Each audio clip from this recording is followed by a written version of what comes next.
Linear equations के हवाले से जो हमारा ये सिलसिला शुरू हुआ है, इसमें ये लेक्चर नंबर 3 है। फर्स्ट लेक्चर में हम पढ़ चुके हैं about echelon form and reduce echelon form. Just एक इंट्रोडक्शन था कि ये किस तरह की फॉर्मेशन को हम एचिलॉन फॉर्म कहते हैं या रिड्यूस फॉर्म कहते हैं। उसके बाद जब सेकंड लेक्चर आया तो उसमें हमने रो ऑपरेशंस डिस्कस किए और कॉलम ऑपरेशंस डिस्कस किए।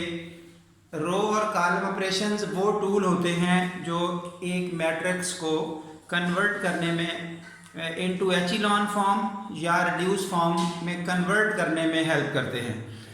तो वो रो ऑपरेशंस अब ज़ाहिर है डिस्कशन में आ चुके, इसलिए अब दोबारा नहीं बोले जा रहे। इस वक्त एक्सरसाइज 3.2 मेथड की छठा क्वेश्चन, उसका fourth part, convert the given matrix into echelon form and reduce form. दोनों काम अभी यहाँ एक ही जगह से करवाए जा रहे हैं, तो इस हवाले से ये मैट्रिक्स लिखी गई और अब मैं साथ साथ वो ऑपरेशंस डिस्कस कर रहा हूँ जो यहाँ यूज हुए और साथ साथ इसकी रेपिटेशन हो जाएगी इन तमाम तर्ज के रो ऑपरेशंस की। हाँ जी, एचिलॉन फॉर्म का तरीका होता है कि जो जीरोज वाली रो हो जिसमें कंप्लीटली जीरोज आ रहे हों वो मैट्रिक्स के बॉटम में जानी चाहिए। यहाँ कोई ऐसी रो जीरोज वाली नहीं है, इसलिए ये जनरली जितने भी क्वेश्चन एक्सरसाइजेज में आ रहे होते हैं उसमें ये जीरोज वाली रो नहीं होती। लेकिन जब एमसीक्यू टाइप चीज़ें आ रही हैं तो उस वक्त जीरोज वाली रो मौजूद होती है, इसलिए बी केयरफुल। जीरोज वाली रो कोई भी नहीं है, इसलिए वो स्टेप खत्म हुआ। सो अगला स्टेप है अब नॉन जीरो रोज पे बात करनी है।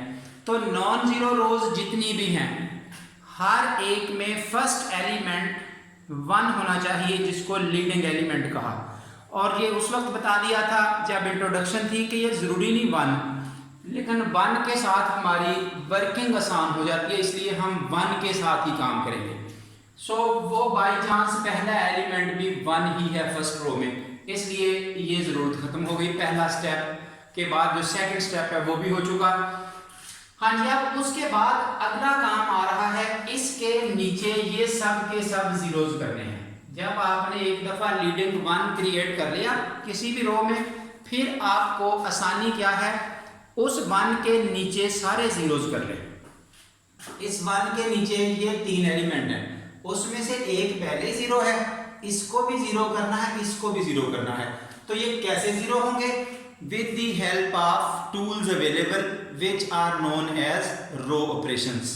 हाँ जी, अब इस 1 को ये जीरो हो चुका, ये जीरो कैसे किया जाएगा? इसको 2 से मल्टीप्लाई करें, इसमें से माइनस करें, 4 से मल्टीप्लाई करें, इसमें से माइनस करें। ज़ाहिर है रो ऑपरेशन में हम ऐसा कर सकते हैं, किसी भी रो को कांस्टेंट से मल्टीप्लाई करके किसी और रो में ऐड या सब्ट्रैक्ट कर सकते हैं। तो जो रो ऑपरेशन यूजेबल हैं वो ये वाले लिखे हुए हैं। उसके बाद ये एक एक्स्ट्रा स्टेप दिखाया गया है यहाँ पर जो कि जरूरत का नहीं होता, लेकिन जब बेसिक समझाई जा रही हो फिर ये चीजें कभी कभी जरूरत बन जाती हैं। मसलन ये हर वो चीज लिखी गई है, जब उसको 2 से मल्टीप्लाई करके इसमें से माइनस किया तो इस वाला एलिमेंट माइनस जो वर्किंग हुई, इस वाला एलिमेंट -5, जब उसको 2 से मल्टीप्लाई किया वो 6 बना, इसमें से माइनस किया वो उसी तरह लिख दिया। जब 2 से मल्टीप्लाई किया -2, जब इसमें से माइनस किया वो +2 हो गया। 3 ऑलरेडी पहले ही मौजूद है, वो 3 में ऐड हो चुका। इस तरह से ये जो रेड कलर में शो किया है ये स्टेप लिख दिया गया है। इस स्टेप को आप इग्नोर करके यहाँ से डायरेक्ट ये ले आएंगे अगर कोई चाहेगा, नहीं तो लिखना चाहे आपकी मर्जी। हाँ जी, उसके बाद ये सब जीरोज हो चुके हैं ये एक्स्ट्रा स्टेप के बाद। हाँ जी, उसके बाद नेक्स्ट स्टेज क्या है? अब अगले वाली रो जो भी आ रही है उसमें जहां भी एलिमेंट आएगा नॉन जीरो, जीरो आता है नो प्रॉब्लम, नॉन जीरो ये आ गया 11, अब इसको 1 होना चाहिए। हर वो एलिमेंट जहां जहां आएगा वो पहला एलिमेंट 1 होना चाहिए। तो इसको 1 कैसे बनाया जाएगा? हमारे पास रो ऑपरेशन है, हम किसी भी रो को अपनी तरफ से बाहर से कोई कांस्टेंट मल्टीप्लाई कर सकते हैं। 1 बनाने का तरीका 1/11 से मल्टीप्लाई करने इस रो को। बच्चा ये भी समझ सकता है कि 11 कॉमन निकाल लें, लेकिन कॉमन निकालने वाला रो ऑपरेशन नहीं है, इसलिए अवेलेबल टूल है मल्टीप्लाई कर सकते हैं। तो हम वही काम करेंगे जो इन एक्चुअल अवेलेबल है। इसलिए ये स्टेप उठाते हुए जब हमने इस रो को 1/11 से मल्टीप्लाई किया, ये 1 हो गया, ये 5/11 हो गया, ये 3/11 हो गया। निचले वाली दोनों रोज पे कोई वर्किंग हुई नहीं इस स्टेप में, इसलिए वो जैसे थे एज इट इज आ गए। हाँ जी, उसके बाद अगला स्टेप, अब हमने इस लीडिंग 1 के नीचे वाले एलिमेंट जीरोस करने हैं, यानी कि पहले ये लीडिंग 1 बना, उसके नीचे जीरोस कर दिए यहां तक आगे। फिर अगली रो में ये 1 बनाया 11 की जगह पर, अब उस 1 के नीचे जीरोस करने हैं। तो उस 1 के नीचे क्या है, ये देखिए, ये दो एलिमेंट हैं, माइनस का 11, माइनस का 11।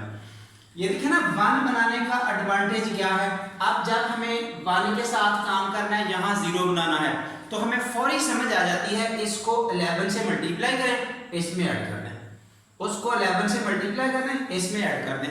अगर वो कोई और एलिमेंट होता तो हमें यहाँ डिफिकल्टी आती, उस डिफिकल्टी की कवरेज की जाती है 1 के साथ।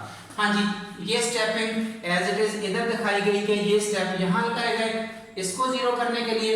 ये वंस अगेन एक एक्स्ट्रा स्टेप है जिसको हम इग्नोर कर सकते हैं, लेकिन समझाने के लिए सब कुछ लिखा गया कि एलिमेंट मौजूद है यहाँ वाला, उसको 11 से मल्टीप्लाई किया, वो 11 बना, तो आगे ऐड करके लिख दिया, इसी तरह आगे लिखा, ये स्टेप इसी तरह का शो किया गया। अब इसकी सिंप्लीफिकेशन के बाद हम यहाँ पहुंचे, तो ये देखिए इस 1 के नीचे भी जीरोस बन चुके। उसके बाद अब हमारी इस थर्ड रो की टर्न है, यानी कि एक एक करके हम वर्किंग करते जा रहे हैं। अब इस थर्ड रो में जीरोस आते हैं तो कोई प्रॉब्लम नहीं, लेकिन जहां भी एलिमेंट नॉन जीरो है वो 1 करना है। ये देखिए 0 0 0, अब नॉन जीरो एलिमेंट यहां आया 4, इट शुड बी 1। तो 1 बनाने के लिए 1/4 से मल्टीप्लाई करना है, किस रो को, रो नंबर 3 को। सो ये वाली रो नंबर 3 है, इस थर्ड रो को हम 1/4 से मल्टीप्लाई करेंगे जो रो ऑपरेशन मौजूद है, ताकि 1 बने। ऐसा करते हुए ये हुआ, नीचे जीरोस वाली रो आ चुकी। सो ये वाली फॉर्म है हमारी एचिलॉन फॉर्म ऑफ द मैट्रिक्स। यहां तक मेरा ख्याल है हर तरीके से आप कवर कर चुके हैं। अब यहीं से आगे रिड्यूस फॉर्म, जो रिड्यूस एचिलॉन फॉर्म होती है उसकी पहली क्वालिटी क्या है, it should be an echelon form, यानी कि यहां तक तो आना ही आना है, यहां से आगे बढ़ना है। यहां से आगे एक स्टेप और है, ईच कॉलम कंटेनिंग लीडिंग 1। फिर सुन लें, ईच कॉलम, अब कॉलम वाइज बात करनी है, containing leading 1 must have zeros everywhere else, यानी कि उस 1 को छोड़ के बाकी हर जगह जीरोस करें, जहां जहां लीडिंग 1 हो। यही नोटेबल पॉइंट है जिसकी आमतौर पर अंडरस्टैंडिंग नहीं होती। ये देखिए, ये है लीडिंग 1, इसको छोड़ के बाकी हर जगह जीरोस होने चाहिए। तो नीचे तो पहले ही जीरोस हैं, इसका फर्स्ट कॉलम का कभी मसला नहीं आना। सेकंड कॉलम पे आ जाए, ये है लीडिंग 1, इसको छोड़ के इस कॉलम में, इसको छोड़ के इस वाले कॉलम में हर जगह जीरोस होने चाहिए 1 को छोड़ के। तो नीचे तो पहले ही काम हो चुका होता है जब एचिलॉन फॉर्म बनाते हैं, अब इसके ऊपर भी 0 होना चाहिए। तो ये 0 कैसे बनेगा, अगर इस वाले को हम 3 से मल्टीप्लाई करें, उसमें से माइनस कर दें, तो ये ऑपरेशन लगाते हुए ये 0 हो जाएगा। उसके बाद इस कॉलम की बात कर लें, जहां लीडिंग 1 नहीं है, नोट दिस पॉइंट, बात यह है कि जहां लीडिंग 1 आएगा उस कॉलम में 0 करने हैं। जब इस रो की बारी आएगी तो यहाँ 1 कहां पहुंच के आया, ये वाला। अब ये वाला हो गया लीडिंग 1, तो ये वाला हो गया वो कॉलम जिसमें हर जगह इस 1 को छोड़ के 0 होने चाहिए। नीचे पहले 0 है, ये 0 करना है, ये 0 करना है। ये 0 कैसे होगा, इसको 2 से मल्टीप्लाई करें, उसमें से माइनस करें। ये 0 कैसे होगा, इसको 3/11 से मल्टीप्लाई करें, उसमें से माइनस करें। तो ये वाले स्टेप आपको यहाँ लिख के दिखा दिए हैं। तो जो दोनों स्टेप इकट्ठे किए गए, अब उनके मुताबिक ये इस 1 के ऊपर 0 आ चुके, इसमें जरूरत ही नहीं थी। अब इस 3 की जगह भी 0 होना चाहिए, तो इस 3 की जगह 0 करने के लिए इस रो को 3 से मल्टीप्लाई करें, उसमें से माइनस करें, तो ये हो गया आपके पास 0। ये भी बात हो रही थी कि इस 1 के नीचे तो पहले जीरोज हैं, यहाँ भी 0 होना चाहिए।